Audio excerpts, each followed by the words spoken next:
Dear future generations, I think I speak for the rest of us when I say, sorry.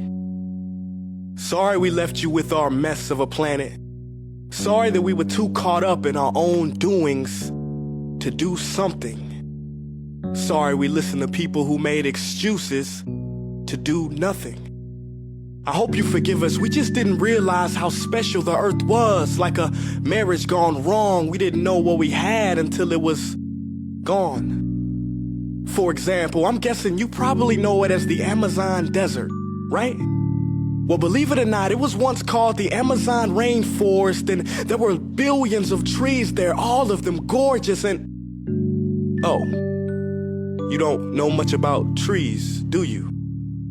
Well, let me tell you, trees are amazing. I mean, we literally breathe the air they are creating. They clean up our pollution, our carbon. They store and purify water, give us medicine that cures our diseases, food that feeds us, which is why I'm so sorry to tell you that we burn them down. Cut them down with brutal machines, horrific, at a rate of 40 football fields every minute. That's 50% of all the trees in the world gone in the last 100 years. Why? For this. And that wouldn't make me so sad if it weren't so many pictures of leaves on it. You know, when I was a child, I read how the Native Americans had such consideration for the planet that they felt responsible for how they left the land for the next 7 generations. Which brings me great sorrow, because most of us today don't even care about tomorrow. So I'm sorry. I'm sorry that we put profit above people, greed above need, the rule of gold above the golden rule. I'm sorry we use nature as a credit card with no spending limit, overdrafting animals to extinction, stealing your chance to ever see their uniqueness or become friends with them. Sorry we poison the ocean so much that you can't even swim in them. But most of all, I'm sorry about our mindset, 'cause we had the nerve to call this destruction progress. Hey Fox News, if you don't think climate change is a threat, I dare you to interview the thousands of homeless people in Bangladesh.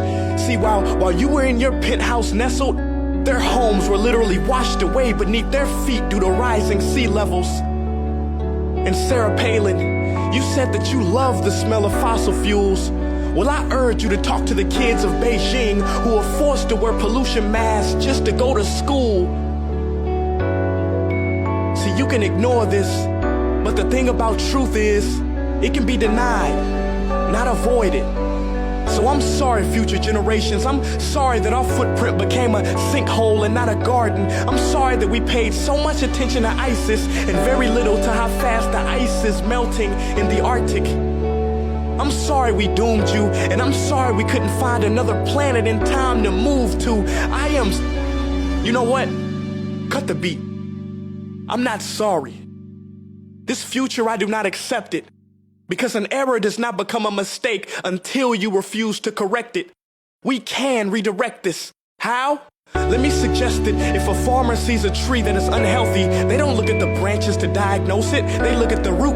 So like that farmer, we must look at the root, and not to the branches of government, not to the politicians run by corporations. We are the root, we are the foundation. This generation, it is up to us to take care of this planet. It is our only home. We must globally warm our hearts and change the climate of our souls and realize that we are not apart from nature, we are a part of nature. And to betray nature is to betray us. To save nature is to save us. Because whatever you're fighting for, racism or poverty, feminism, gay rights, or any type of equality, it won't matter in the least.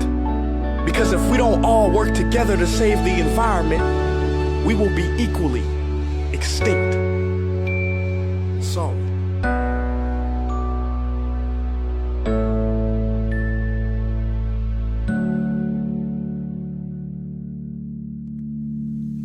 Hey guys, for the past several weeks, I've been here in Africa, the heart of Africa, witnessing the horrific destruction of the rainforest, which inspired me to write this piece.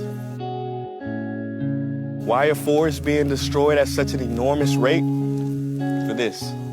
Today we live in a world where destroying trees makes you money. So what can we, normal people, do about it? One way to directly fight the destruction is to stand for trees. By standing for trees, not only can you save the lives of trees, help forest communities, and protect the rights of animals to live in their homes, but you will also balance the amount of pollution that you yourself give off with your everyday activities, making you a part of the solution and not the problem. This is the option that I chose. But whatever way that you choose to stand for trees, do it.